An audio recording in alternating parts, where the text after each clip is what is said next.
5, 4, 3, 2, 1, 0.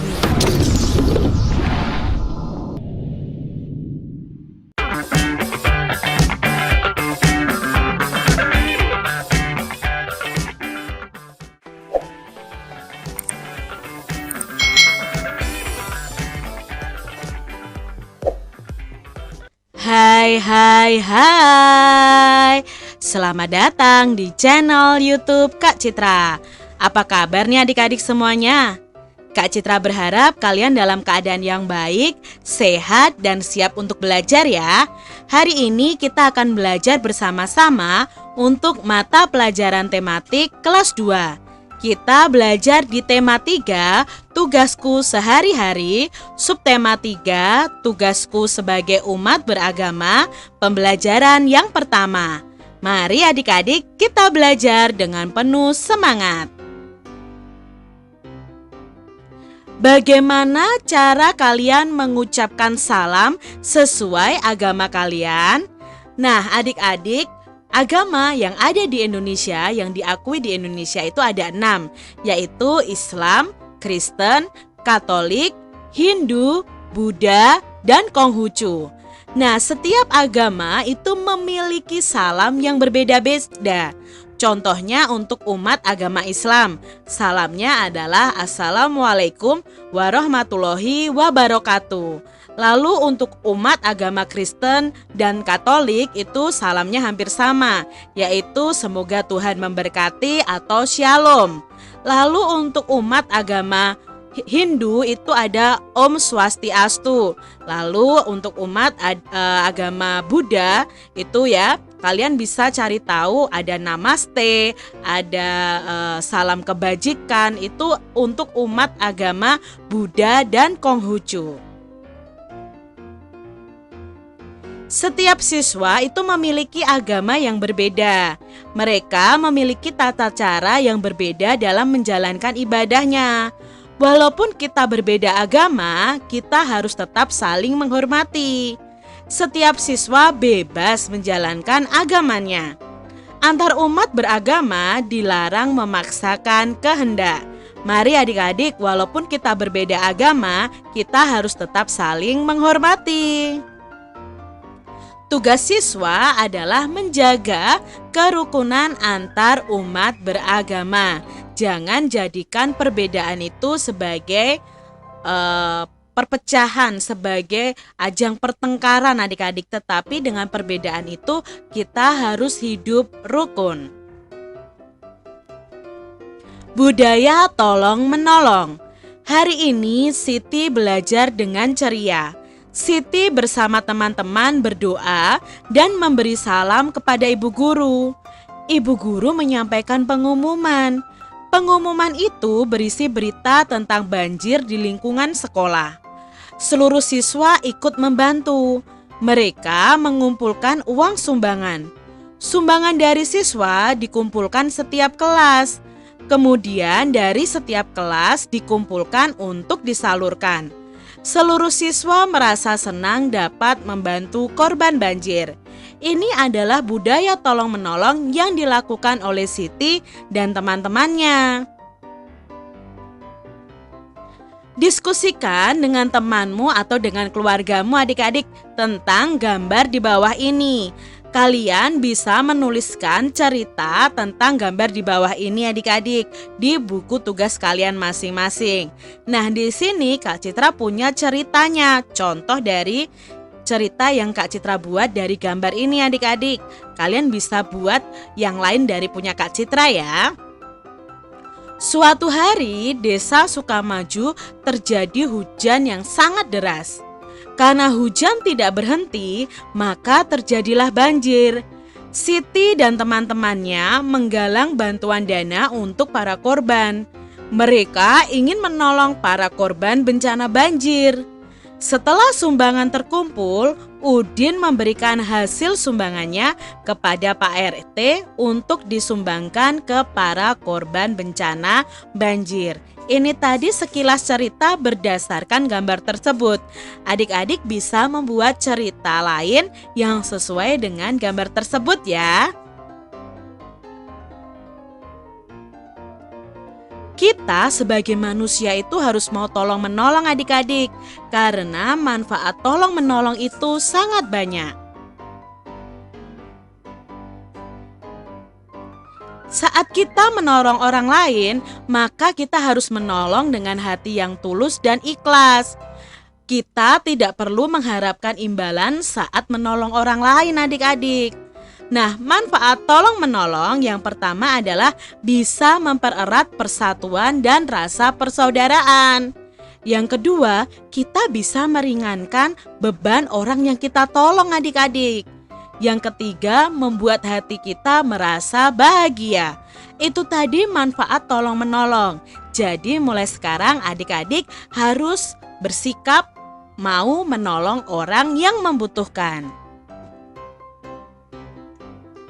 Hasil sumbangan dari siswa terdapat berbagai pecahan uang. Siti dan teman-teman mengelompokkan mata uangnya. Setiap kelompok bernilai sama. Ini adalah kelompok mata uang yang pertama.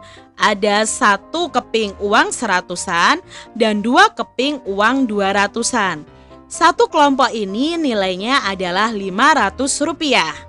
Lalu berikutnya yang dikelompokkan adalah 3 keping uang Rp100 dan 1 keping uang Rp200. Berapa ya nilai kelompok uang ini? Ya, nilai kelompok uangnya sama, yaitu Rp500. Lalu ada juga yang mengelompokkan 5 keping uang Rp100. Berapa nilainya adik-adik? Ya, nilainya juga Rp500. Dan yang terakhir yang dikelompokkan adalah 1 keping uang Rp500. Setiap kelompok uang ini bernilai Rp500. Pasangkan pecahan uang berikut yang memiliki nilai yang sama. Nah, di sini ada kelompok pecahan uang dan kita akan menghubungkan pecahan uang tersebut yang nilainya sama. Nah, untuk mencarinya bagaimana Kak Citra? Nah, untuk mencarinya kita perlu mengetahui dulu jumlah dari masing-masing kelompok uang tersebut. Contohnya kelompok uang ini. Nah, kelompok uang ini tuh terdiri dari 100-nya ada 4. Berarti 100 ditambah 100 ditambah 100 ditambah 100. Maka jumlahnya ada Rp400. Lalu kelompok yang ini adik-adik. Ini 200 ditambah 200 ditambah 200. Maka jumlahnya berapa ya? Ya, kelompok uang ini jumlahnya Rp600. Lalu kelompok uang ini adik-adik 100 ditambah 100 ditambah 100. Berapa ya jumlahnya? Ya, Rp300. Lalu kelompok yang bawah ini adik-adik 500 ditambah 200. Berapa ya jumlahnya? Ya, jumlahnya 700. Lalu kelompok uang ini adik-adik 200 ditambah 200 ditambah 200 ditambah 100. Maka jumlahnya adalah ya Rp700. Lalu kelompok uang ini adik-adik ada berapa ya kelompok uang ini? 200 ditambah 200. Maka jumlahnya 400. Kelompok uang berikutnya ada 500 ditambah 100. Maka jumlah uangnya ada 600. Lalu kelompok yang terakhir ada 200 dan ada Rp100. Maka jumlahnya adalah 300. Kalau sudah kita ketahui nilai pecahan uangnya, maka kita tinggal hubungkan adik-adik. Gambar yang pertama nilainya 400. Mana yang sesuai atau yang nilainya sama dengan kelompok uang ini? Berarti yang ini adik-adik kita garis karena sama-sama nilai uangnya Rp400. Lalu gambar yang ini nilainya Rp600 adik-adik. Mana yang sama-sama nilainya Rp600? Ya, yang ini adik-adik. Nah, maka kita garis. Lalu kelompok uang ini nilainya Rp300. Mana yang nilainya Rp300? Ya, yang ini adik-adik. Mari kita hubungkan ya. Lalu yang terakhir adalah Rp700. Nah, berarti sama, ini juga Rp700.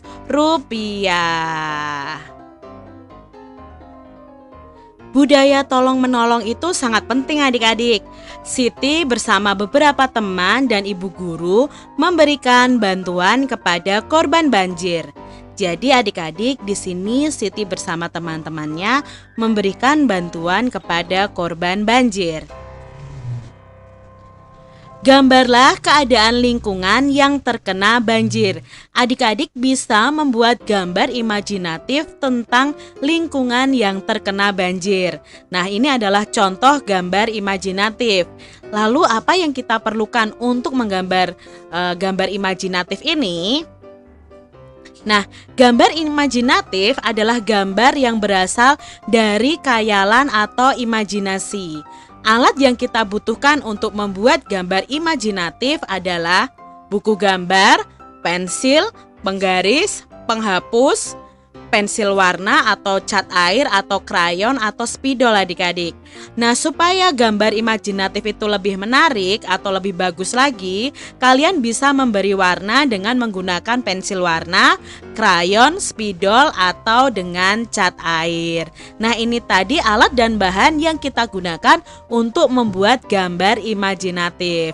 Jadi adik-adik tugasnya sekarang adalah menggambar tentang lingkungan yang terkena banjir.